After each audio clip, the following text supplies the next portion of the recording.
Personne ici. Hinari continue son chemin. Elle sait qu'elle devra revenir. Dans la maison d'à côté, toujours pas de propriétaire. Je suis obligée de revenir encore et encore pour avoir les informations de toutes les personnes qui habitent dans ce logement. Ou sinon, je dois avoir le patron. Direction donc un restaurant de Taonois. Hinari collecte les informations dont elle a besoin sur les 4 employés. Mais la barrière de la langue reste un problème. Ils ne parlent pas du tout français, ils parlent que chinois. Du coup, j'étais obligée de donner les feuilles à la patronne pour qu'elle remplisse elle-même et elle me ramène. Autre secteur, autre ambiance. Chaque agent est missionné dans une zone délimitée. À Papeete, ils sont 70. Ici, Malika prend la main. Petite nouveauté cette année, la question sur les enfants adoptés. Elle m'a consacré quand même un peu de temps de sa journée. Du coup, je les remercie parce que voilà, c'est un peu des questions personnelles aussi pour savoir vraiment sa vie et tout, mais voilà, ça reste confidentiel.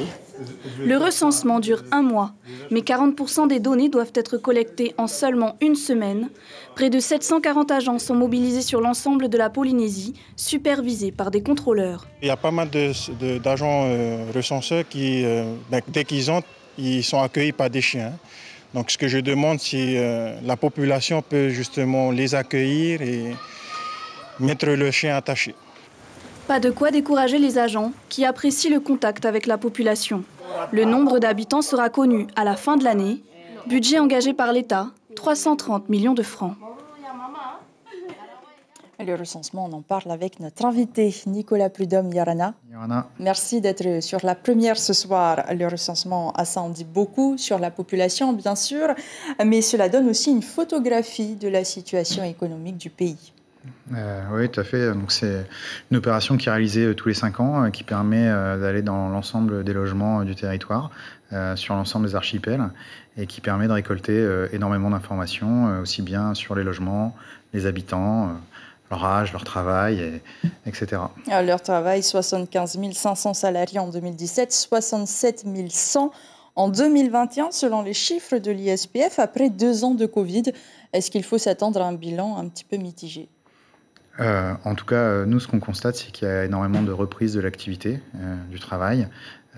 Certes, de l'inflation, mais on n'a jamais eu un indice de l'emploi salarié marchand aussi élevé que depuis ces derniers mois. Donc, on est confiant. Cela va se confirmer dans les chiffres qui seront dévoilés l'année prochaine. La population était déjà très vieillissante, si c'est toujours le cas, et si la baisse de la natalité se confirme, il faut savoir aussi que cela engagera plus de dépenses pour la collectivité. Alors, moi, je ne suis pas là pour parler des dépenses. Par contre, effectivement, ce qu'on constate, c'est que la population continue d'augmenter, mais de moins en moins vite. Et donc, ce qui pourrait se passer, c'est qu'effectivement, on arrive à un palier et que ça stagne. Et donc ça, c'est vrai que le recensement de population, ça nous permet d'avoir le sol migratoire, c'est-à-dire la différence entre les gens qui partent et les gens qui sont arrivés sur le territoire. Et donc, il n'y a que ça qui permettra de mesurer la population officielle de la Polynésie. Et donc, ils détermineront les futures politiques publiques. Il y a des nouveautés dans les questionnaires. On l'a entendu dans le reportage, le fa'amu, l'adoption. On sait que c'est une tradition en Polynésie, mais qu'est-ce que cela apporte comme éclairage pour le recensement ? Alors nous, ça nous permet de voir un petit peu quelle est la composition des ménages, qui vit dans le même logement. Est-ce qu'on a plusieurs générations ? Est-ce que c'est des personnes qui mettent leurs enfants fa'amu mais qui habitent ailleurs ?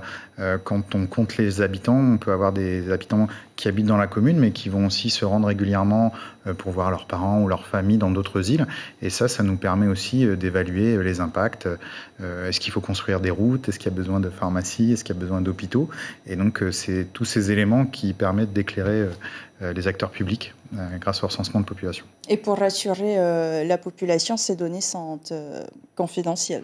Oui, tout à fait. Donc là, les agents censeurs sont munis d'une carte qui les identifie, de casquettes, de tricots, et ils ont été formés. L'ensemble des documents est sécurisé dans les communes dans des armoires fermées à clé. Et une fois qu'ils sont récupérés à l'ISPF, nous, on anonymise l'ensemble des éléments. Dans un territoire aussi éclaté que la Polynésie, est-ce que le recensement, c'est un défi pour l'ISPF? Oui, tout à fait. Tous les ans, c'est un défi parce que on essaye d'aller dans l'ensemble du territoire, des îles. Alors parfois, c'est un peu compliqué. Ça demande énormément de préparation, de logistique, l'appui des communes qui nous ont aidés à chaque fois pour fournir des salles, un bateau, mettre en contact l'ensemble de la population. Et c'est grâce au soutien de tout le monde qu'on arrive à réaliser l'opération. Et donc même les atolls, les atolls très éloignés, par exemple au Tuamotu, des agents de l'ISPF vont réussir à s'y rendre. Oui, tout à fait. Donc concrètement, on paye des fûts d'essence, on prend des petits mararas et on se déplace sur les Moutous et sur les îlets. Même chose, on a une zone qui est au niveau Tuamotu Centre qui est balayée en bateau.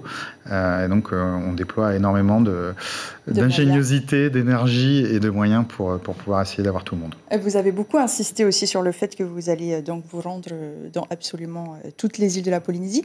Est-ce que c'est réalisable en 4 semaines ? Oui, parce qu'on a plus de 800 personnes qui ont été recrutées, des superviseurs, un appui de l'INSEE au niveau de l'État français, une chef de mission et l'ensemble de l'ISPF. Et donc, on est tous mobilisés. Ça a été préparé depuis 2 ans. Et donc là, c'est le grand jour. Et pour l'instant, tout va bien. Et cela va durer 1 mois. Pour terminer, le recensement, c'est aussi 700 emplois. Vous venez de parler des agents recenseurs. Pour recruter toutes ces personnes dans la Polynésie, vous vous êtes aussi appuyé sur les maires. Est-ce qu'il fallait avoir des critères spécifiques ? Oui, donc nous, ce qu'on avait demandé, c'était au moins un niveau d'études supérieur, d'avoir des moyens de locomotion. Forcément, il faut aimer le contact avec le public. Et donc, on a fait passer des entretiens de recrutement. Et voilà, donc pendant 1 mois, et on arrive à plus de 800 personnes au mois d'août. Des 800 personnes qui auront un emploi donc, durant 1 mois. Merci beaucoup à Nicolas Prudhomme d'avoir été notre invité ce soir. Je rappelle que vous êtes le directeur de l'Institut de la statistique de Polynésie. Le recensement a donc démarré aujourd'hui et se termine le 17 septembre. L'information en continu sur Polynésie la première, Internet et réseaux sociaux.